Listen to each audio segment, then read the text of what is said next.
नमस्कार दोस्तों, स्वागत है आप सभी का मेरे YouTube चैनल हिंदी गुरुकुल में। यहाँ मैं लेकर आई हूँ आप सभी के लिए हिंदी व्याकरण की एक ऐसी अनोखी श्रृंखला जिसमें मैं आप सभी को व्याकरण के सभी विषयों का ज्ञान प्रदान करूँगी और आशा करती हूँ आप सभी को मेरी यह व्याकरण श्रृंखला पसंद आए।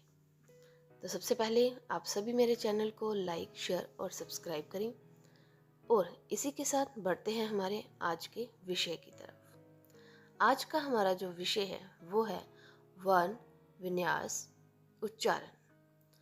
इसे मैंने दो भागों में विभाजित किया है। एक भाग हम आज पढ़ेंगे और शेष बचे हुए पाठ विषय को हम पाठ 2 में करेंगे। सबसे पहले शुरू करते हैं भाषा के 4 कौशलों से। तो भाषा के 4 कौशल माने जाते हैं, चाहे वो अंग्रेजी हो चाहे हिंदी, दोनों ही भाषाओं के 4 कौशल माने जाते हैं। कौन कौन से? पहला है सुनना, दूसरा बोलना, तीसरा पढ़ना और चौथा लिखना। इनमें से पहले 2 कौशल मौखिक हैं, यानी कि सुनना और बोलना, ये दोनों कौशल मौखिक हैं। पढ़ना और लिखना ये दोनों हमारे लिखित कौशल हैं। इनको लिखने के लिए उच्चारित ध्वनियों को लिखकर व्यक्त करने के लिए लिपि चिन्हों की आवश्यकता होती है। इन्हें हम वर्ण कहते हैं। लिपि क्या होती है इसे मैंने आपको पिछली वीडियो में बताया था। यदि आप फिर से पढ़ना चाहो तो आप उसको देख सकते हो। वर्ण ध्वनियों के उच्चारित और लिखित दोनों रूपों के प्रतीक हैं। वर्ण भाषा की सबसे छोटी इकाई है। सबसे पहले आज हम शुरू करेंगे वर्णमाला, स्वर और व्यंजन से। सबसे पहले मैं आप सभी को वर्ण की परिभाषा बताऊंगी। लिखित भाषा की लघुतम इकाई जिसके और खंड ना किए जा सके वर्ण कहलाते हैं। उदाहरण के लिए अ, ई, उ आदि हमारे वर्ण हैं। क, ख, ग ये सभी भी हमारे वर्ण ही हैं। वर्ण के कितने भेद हैं? 2। कौन कौन से? स्वर और व्यंजन। आगे स्वर के भी 2 भेद हैं। कौन कौन सा? ऋषभ स्वर और दीर्घ स्वर। व्यंजन को भी 4 भागों में विभाजित किया गया। कौन सा? स्पर्श व्यंजन, अंतस्थ व्यंजन, ऊष्म व्यंजन और आगत व्यंजन। चलिए बढ़ते हैं हमारी वर्णमाला की ओर। वर्णों के क्रमबद्ध समूह को वर्णमाला कहते हैं, यानी कि हमारी हिंदी भाषा के जितने भी वर्ण हैं उनको एक क्रम में, यानी कि एक पंक्ति में या एक आपकी भाषा में कहूँ तो एक लाइन में लिखने की जो हमारी विधि है उसे ही हम वर्णमाला कहते हैं। सबसे पहले हमारे हैं स्वर जिनकी संख्या है 11। उसके बाद है हमारे अयोगवाह जिनकी संख्या है 2। उसके बाद हमारे व्यंजन। चलिए सबसे पहले आज हम पढ़ेंगे स्वर के बारे में। स्वर को कितने भागों में विभाजित किया है? 2। कौन कौन सा? ऋषभ और दीर्घ स्वर।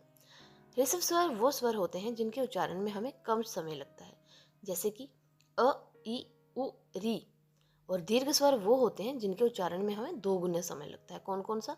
आ, ई, उ, ए, ओ और आओ। इनकी संख्या क्या है? 4 और 7, यानी कि हमारे 11 स्वर। ऋषभ स्वर 4 है और दीर्घ स्वर। अभी हम पढ़ेंगे व्यंजनों के वेद के बारे में। व्यंजनों को कितने भागों में विभाजित किया है? 4। कौन कौन सा? स्पर्श, अंतस्थ, ऊष्म और आगत।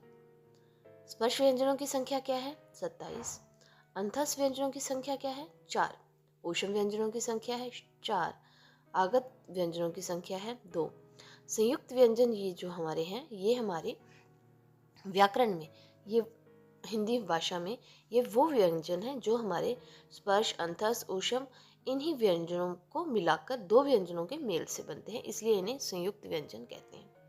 स्वरों की कुल संख्या है 11 और व्यंजनों की कुल संख्या है 41, यानी कि हमारी हिंदी भाषा के कुल वर्ण कितने हैं? हमारे 52।